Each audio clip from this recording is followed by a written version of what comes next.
கிஷ்கிந்தா காண்டம் அப்படின்ற மலையாள படத்தோட ரிவ்யூ பத்தி நீங்க பார்க்கலாம். ட்ரெய்லர் பார்த்தேன்.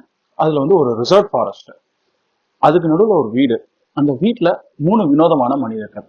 இப்படி ட்ரெய்லர் ஓப்பன் ஆச்சு. இதெல்லாம் பார்க்குறப்போ ஒரு மிஸ்ட்ரி த்ரில்லருக்கான பர்ஃபெக்ட் ஃபவுண்டேஷன் வந்து ட்ரெய்லர்ல பார்த்தேன் நான். இந்த படம் எப்படி இருந்துச்சு? விறுவிறுப்பானதா இருந்துச்சா? தேட்டர்ல போய் பார்க்குற அளவுக்கு ஒருத்தான படமா அப்படின்றத பத்திலாம் இன்னைக்கு ரிவ்யூல பார்க்கலாம் வாங்க. நம்ம சேனலுக்கு தான் ஃபர்ஸ்ட் டைம் வரீங்க அப்படின்னாக்க மறந்துடாம சப்ஸ்கிரைப் பண்ணுங்க. இந்த படத்தோட கதை அப்படின்னு பார்த்தோன்னாக்கா, கேரளால ஒரு எலெக்ஷன் நடக்குது. துப்பாக்கி ஓனர்ஸ் எல்லாருமே அவங்களோட கன்னை சரண்டர் பண்ணும் அப்படின்னு சொல்றாங்க. எல்லாருமே சரண்டர் பண்றாங்க. ஒரு ரிசர்வ் ஃபாரஸ்ட்டுக்கு பக்கத்துல தங்கி இருக்கிற அப்பு பிள்ளை அப்படின்றவரை மட்டும் அவரோட கன்னை ரிட்டர்ன் பண்ணாமலே இருக்கிறாரு. போலீஸ் அவங்க வீட்டுக்கு போறாங்க, என்னன்னு கேக்குறாங்க. அவர் வந்து கன்னு மிஸ் ஆயிடுச்சு அப்படின்றாரு. அந்த மிஸ் ஆன கன்னை சுத்தி நிறைய வினோதமான விஷயங்கள்லாம் நடக்குது. இதெல்லாம் யார் செய்யறாங்க? அப்பு பிள்ளைக்கும் இந்த இன்சிடென்ட்டுக்கும் எதுவும் சம்பந்தம் இருக்கா அப்படின்றது இந்த படத்தோட கதை. ஒரு படம் அந்த படத்துல இருக்க கேரக்டரை நம்பகத்தன்மையோட கிரியேட் பண்ணி அவங்க வாழ்ற இடத்தையும் நம்மளுக்கு வந்து கண் முன்னாடி கொண்டு வந்து நிறுத்திட்டாங்கனாக்க படத்துக்கு வந்து பாதி சக்சஸ் அப்படின்னு சொல்லுவேன். இந்த படத்துல இந்த 2 வேலையும் ரொம்ப அழகா பண்ணியிருக்கிறாங்க டைரக்டரும் சினிமாட்டோகிராஃபரும். இந்த படத்தோட கேரக்டர் அப்படின்னு பார்த்தா 3 மேஜர் கேரக்டர் இருக்காங்க. ஒன்னு அப்பு பிள்ளை, அவர் வந்து ஒரு ரிட்டையர்டு ஆர்மி அபிஷியல். அவரோட பையனா அஜயன், அவர் வந்து ரிசர்வ் ஃபாரஸ்ட்ல ஆபீசரா இருக்கிறாரு. அவருக்கு 2வது தாரமா அபர்ணா பாலமுரளி. இந்த படம் வந்து எப்படி நம்மளுக்கு வந்து சொல்லப்படுது அப்படின்னா, அபர்ணா வந்து புதுசா அந்த வீட்டுக்கு வர்ற ஒரு மருமகள். அவளுக்கு வந்து இந்த வீடு எல்லாமே புதுசா இருக்கு, இந்த காடு புதுசா இருக்கு, இதை சுத்தி இருக்கிற நிஜங்கள் புதுசா இருக்கு. சோ இந்த வீட்டுக்கு வந்த உடனே அபர்ணாக்கு வந்து நிறைய கேள்விகள் எழுது. அந்த கேள்விகள் மூலியமா ஆடியன்ஸ்க்கும் அதே கேள்வி வந்து எழுப்புறாங்க. அப்புறம் அந்த கேரக்டர் வந்து பதில் தேடுறப்போ அந்த பதில் நம்மளுக்கும் பதிலா வருது. இந்த அப்பு பிள்ளை கேரக்டர் வந்து ரொம்ப அழகா டிசைன் பண்ணியிருக்கிறாங்க. அவர் வந்து எப்பவுமே சுடு இருக்கிற ஆளா இருக்கிறாரு. யார்கிட்டையும் வந்து அதிகமா பேச மாட்டேங்கிறாரு. அப்படியே பேச வேண்டிய அவசியம் வந்தாலும் ரொம்ப சுருக்கமா பேசி முடிச்சு நகர்ந்து போயிடுறாரு.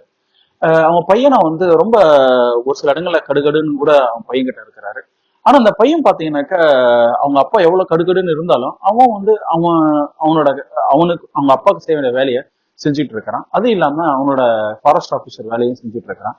புது ஒய்ஃபான அபர்ணா அவளுக்கு நிறைய கியூரியாசிட்டியோட நிறைய கேள்விகள்லாம் கேட்கிறா. அதையும் நிதானமா பதில் சொல்றான். அவனுக்கு வந்து ஒரு ஃபர்ஸ்ட் ஒய்ஃபோட பையன் ஒருத்தன் இருக்கிறான். அந்த பையன் வந்து மிஸ் ஆகுறான். அந்த மிஸ் ஆகுறது அவன் எப்படி மிஸ் ஆனா அப்படின்றது வந்து அபர்ணாக்கு பயங்கர கேள்வியா வருது. அவ அதை தேடி பதில் கண்டுபிடிக்கிறதுக்காக போறான். அதுல நிறைய காட்சிகள் வந்து நம்மளுக்கு வந்து புரிய வைக்கிறாங்க. கதையை வந்து கொஞ்சம் கொஞ்சமா இந்த அபர்ணாவோட கேள்விகள் மூலியமா நம்மளுக்கு வந்து கதையை நகர்த்துறாங்க. இது ரொம்ப ஒரு அருமையா இந்த காரியத்தை வந்து டைரக்டர் பண்ணியிருக்காரு. அதனால வந்து இந்த படம் ரொம்ப விறுவிறுனே போச்சு. அதே மாதிரி இந்த லொகேஷன், ஒரு ரிசர்வ் ஃபாரஸ்ட்ல இந்த வீடு இருக்கு. இந்த வீட்டை சுத்தி நிறைய மர்மமான விஷயங்கள்லாம் நடக்குது. அதை வந்து ரொம்ப அழகா கேப்சர் பண்ணியிருக்காங்க. அபர்ணாவும் அஜயனும் காலையில எந்திரிச்சு டீ குடிக்கிறப்போ அந்த வீட்டை சுத்தி நடந்து போற விதமா இருக்கட்டும். அப்புறம் துப்பாக்கி காணாம போன உடனே இவங்க ஆளுங்கள்லாம் கூப்பிட்டு வந்து அந்த மரத்து மேல ஏறி குரங்கு எதுவும் மரத்துல எங்கேயும் தொங்க விட்டுருக்கா அப்படின்னு தேடுற காட்சிகள். அந்த தேடுறப்போ வந்து மரத்துல இருந்து விழுற நிறைய விளையாட்டு சாமான்கள், இதெல்லாம் யாரோடது அப்படின்னு அப்புறம் கேட்ட உடனே இதெல்லாம் என்னோட பையனோடது அப்படின்னு அவன் சொல்றப்போ ரொம்ப கேர்ஃபுல்லா சொல்ற விதம்.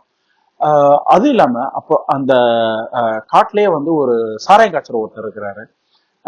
அவர் வந்து அவரோட கடை வந்து பாத்தீங்கன்னா ரொம்ப அருமையான ஒரு வாட்டர் ஃபால்ஸ் பக்கத்துல இருக்கு. அடிக்கடி அஜயனோட அப்பா அப்பு பிள்ளை வந்து அங்க போறாரு.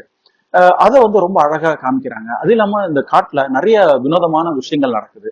அதையும் வந்து அந்த காட்டுக்குள்ளேயே ரொம்ப அழகா காட்சிப்படுத்தி சினிமாட்டோகிராஃபர் வந்து ஆடியன்ஸ் வந்து நம்ம அந்த காட்டுக்குள்ள உட்கார வச்சு அந்த கதையை கொஞ்சம் கொஞ்சமா நம்மகிட்ட சொல்றாங்க. ரொம்ப நம்பத்தன்மையோட இந்த கதையை வந்து விறுவிறுன்னு நம்ம பாக்குறதுக்கு எந்தவித பிரச்சனையும் இல்லாம எடிட்டிங்கும் மியூசிக்கும் இருக்கு. மியூசிக்கும் எடிட்டிங்கும் கதையோட ஓட்டத்தை எங்கேயும் ஸ்டாப் பண்ணாம அழகா ஃப்ளோ பண்றதுக்கும் ஆடியன்ஸ் வந்து எந்த விதமான ரெசிஸ்டன்ஸும் இல்லாம கதையை வந்து உள்வாங்கிக்கிறதுக்கும் வந்து ரொம்ப ஸ்ட்ரென்த்தா இருந்திருக்கு. இந்த படத்தோட ஸ்கிரீன் பிளே அப்படின்னு பார்த்தோன்னாக்க டைரக்டர் வந்து ஃபர்ஸ்ட் நம்ம முன்னாடி சொன்ன மாதிரி அபர்ணா மூலியமா தான் ஆடியன்ஸ்க்கு வந்து கதை சொல்லப்படுது. அப்ப அபர்ணா வந்து இந்த உலகத்துக்குள்ள புதுசா வர்றப்போ அபர்ணாக்கு நிறைய கேள்விகள் எழுது. அந்த கேள்விகளுக்கான பதிலா வந்து கொஞ்சம் கொஞ்சமா வந்து அபர்ணா தேடுறப்போ அந்த கேள்விகளுக்கான பதில் கதையை வந்து இன்னொரு இடத்துக்கு நகர்த்துது. முதல்ல வந்து இந்த காணாம போன துப்பாக்கி எங்க போச்சு அப்படின்னு ஒரு கேள்வி ரைஸ் ஆகுது. அதுக்கப்புறம் ஒரு செத்துப்போன குரங்கு அந்த இடத்துல கிடக்குது, அதை யாருக்கு கொன்னாங்க, அது எப்படி அங்க வந்துச்சு அப்படின்னு பல கேள்விகள் வருது.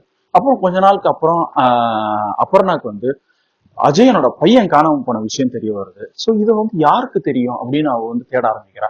ஓ, அப்போ வந்து அப்பு பிள்ளைக்கு தெரிஞ்சிருக்குமே அப்படின்னு சொல்லிட்டு அஜயன்ட்ட சொல்றா. அஜயன் வந்து அதை எப்படி பதில் சொல்றதுன்னு தெரியாம கொஞ்ச நாள் முழிக்கிறான். அப்புறம் நாள் அது கொஞ்சம் கொஞ்சமா கதை நகர நகர அந்த ப்ரெஷர் வந்து ஜாஸ்தியா போகுது. அப்புறம் நான் வந்து ஒரு அப்பு பிள்ளை மேலே சந்தேகப்படுறப்போ அஜயன் வந்து அதுக்கான விளக்கம் கொடுக்குறப்போ நம்மளை வந்து இது ஒரு த்ரில்லரா இல்லைன்னா ஒரு ஃபேமிலி டிராமாவா அப்படின்ற ஒரு சந்தேகத்துக்கு நடுவில் நம்மளை வந்து சிக்கி சுழல வைக்குது. ஓவராலா இந்த ஸ்கிரீன் பிளே வந்து நம்மளை எங்கேயுமே கதை வந்து எங்கேயுமே தொய்வில்லாம கண்டினியூஸா பரபரன்னு நம்மளை கொண்டு போகுது. இது வந்து ஒரு ஃபாஸ்ட் கட் மூவியா த்ரில்லரா அப்படின்னு பாத்தீங்கன்னாக்கா இல்ல, ரொம்ப ஸ்லோவா கேரளா இண்டஸ்ட்ரி ஃபிலிம் இண்டஸ்ட்ரியோட யூனிக்னஸோட ரொம்ப மெதுவா அதுல கதை மாந்தர்களோட சின்ன சின்ன விஷயங்கள்லாம் நம்மளுக்கு வந்து புரிய வச்சு, ஃபார் எக்ஸாம்பிள் ஒரு ஒரு அந்த சாராய கடைக்கு வந்து ஒரு கஸ்டமர் வருவாரு, வந்துட்டு ஜாதிக்காயை அடுத்த வாட்டி கொஞ்சம் ஜாஸ்தி போடுங்க, அந்த டேஸ்ட் எனக்கு பிடிச்சிருக்கு அப்படின்னு சொல்றப்போ அடங்கா சாயத்துல வந்து ஜாதிக்காயா அப்படின்னு சொல்லிட்டு எனக்கு தோணுச்சு. ஏன்னா ஒரு ஜெர்மன் ட்ரிங்க் வந்து ஜிகர்மேஸ்டர் அப்படின்னு சொல்லிட்டு அதுல வந்து கொரியண்டர் பிளேவர் கொஞ்சம் ஜாஸ்தியா இருக்கும். கொரியண்டர் வந்து சாதாரண தனியா இதுக்கே இவ்வளவு தூரம் அவங்க வந்து டான்ஸ் ஆடுறாங்க, அது வந்து பயங்கரமான ட்ரிங்க் அப்படின்னு இருக்காங்க. நம்ம பயில சத்தம் படாம சாரத்துல வந்து ஜாதிக்காய் அப்படின்றப்போ அது வந்து எனக்கு ரொம்ப ஒரு புதுசா இருந்துச்சு, இன்ட்ரெஸ்டிங்கா வந்துச்சு. இந்த மாதிரி சின்ன சின்ன விஷயங்கள் படம் ஃபுல்லா வந்து சதற விட்டு நம்மளை வந்து கதையில மட்டும் கொண்டு போகாம அந்த நிலம் சார்ந்த மக்கள் அவங்களோட ரசனை எல்லாத்தையும் வந்து ரொம்ப அழகா நம்மளுக்கு வந்து சொல்லியிருக்கிறாங்க. இந்த படத்துல பிடிச்ச விஷயங்கள் அப்படின்னு பார்த்தோம்னாக்கா சினிமோகிராஃபி ரொம்ப அழகா அந்த இடத்த வந்து நம்மளுக்கு வந்து காட்சிப்படுத்தி எல்லா காட்சிகளையும் வந்து ரொம்ப அழகா வந்து ஃப்ரேம் பண்ணி பார்க்கறதுக்கு வந்து எங்கேயுமே சலிப்பு தட்டாத மாதிரி இந்த படத்தை வந்து கேப்சர் பண்ணியிருக்கிறாங்க. அது இல்லாம டைரக்ஷன் ஸ்கிரீன் பிளேயும் முன்னாடி சொன்ன மாதிரி ரொம்ப சூப்பரா இருந்துச்சு.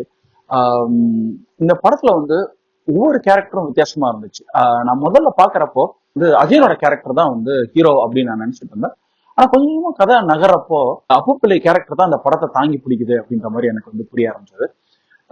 அப்பு பிள்ளை வந்து சிடுசிடுன்னு இருக்கிற காட்சிகளா இருக்கட்டும், மறந்து போனதுக்கு அப்புறம் வந்து மறந்து போயிட்டோம் அப்படின்ட்டு டக்குன்னு ஒரு ஒரு பிளாஷ் ஆஃப் ஒரு மொமெண்ட்ல வந்து அப்படியே வந்து பிளாங்க் அவுட் ஆகிறதும், திடீர்னு வந்து எங்க தொலைஞ்சு போயிட்டோம் அப்படின்னு நினைக்கிறப்போ அவன் பையனுக்கு ஃபோன் பண்ணி நான் இங்கதான் இருக்கிறேன் வந்து என்ன பிக்கப் பண்ணிட்டு போ அப்படின்னு சொல்ற விதமா இருக்கட்டும், அவன் வந்து பிக்கப் பண்ணதுக்கு அப்புறமும் அவன்கிட்ட வந்து சிடுசிடுன்னு எரிஞ்சு விழுறதும், அப்புறம் அந்த கவர்மெண்ட் அபிஷியல் வந்து வீட்டுல யார் யாரெல்லாம் இருக்கிறாங்க அப்படின்றப்போ ஞாபகப்படுத்துறதுக்கு தடுமாறுறதும், அப்புறம் அந்த செல்போனை பார்த்து எல்லாத்தையும் பதில் சொல்ற விதமும், அந்த கேரக்டர் வந்து அதுக்கான குறைகள் நிறைய இருந்தாலும் இந்த குறைகளை எல்லாம் தாங்கி இந்த படத்தோட ஓட்டத்துக்கு ரொம்ப பெரிய ஸ்ட்ரென்த்தா இருந்திருக்கு அப்படின்னு சொல்லுவேன் நான்.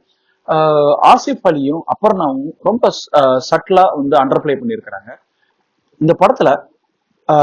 இவ்வளவு தூரம் ரிசர்ச் பண்ணி இந்த படத்துல ஒரு ரிசர்வ் ஃபாரஸ்ட்னா அதுல வந்து என்னென்ன மாதிரியான பிரச்சனைகள் இருக்கும், அதை வந்து குரங்கு வந்து பொண்ணாக்கா அது என்ன ஆகும் அப்படின்ற மாதிரி பலவிதமான இடங்கள்ல வந்து ரொம்ப ஆழமா யோசிச்சு கதை எழுதியிருந்தாலும் ஒரு வயசான காலத்துல வர டிமென்ஷியா அப்படின்றது வந்து இந்த படத்துல கொஞ்சம் கற்பனை பயங்கர ஜாஸ்தியாவே பண்ணி எழுதியிருக்காங்கன்னு நினைக்கிறேன். மலையாள படங்கள்ல ஜெனரலா ஒரு ஹீரோயிக் மூமெண்ட்டோ இல்லைனாக்கா வந்து நிஜத்துக்கு மேல ஒரு கேரக்டர் துருத்திட்டோ நிக்க விட மாட்டாங்க.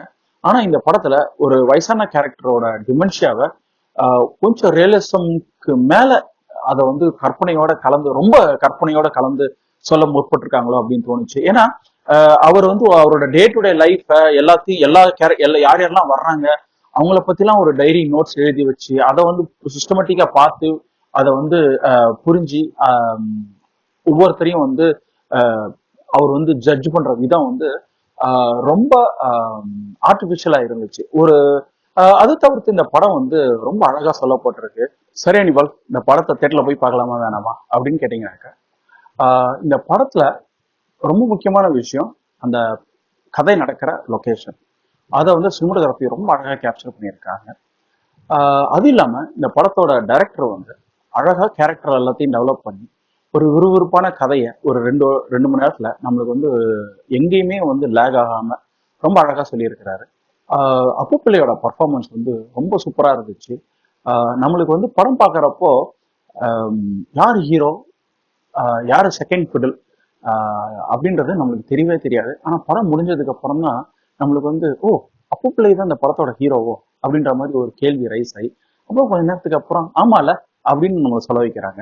ஓவரால் இந்த படம் வந்து ரொம்ப அருமையா பின்னப்பட்ட ஒரு மிஸ்ட்ரி த்ரில்லர். இது மிஸ்ட்ரி த்ரில்லர் மட்டும் இல்ல, இதுல வந்து ஒரு எமோஷனல் டிராமாவும் இருக்கு.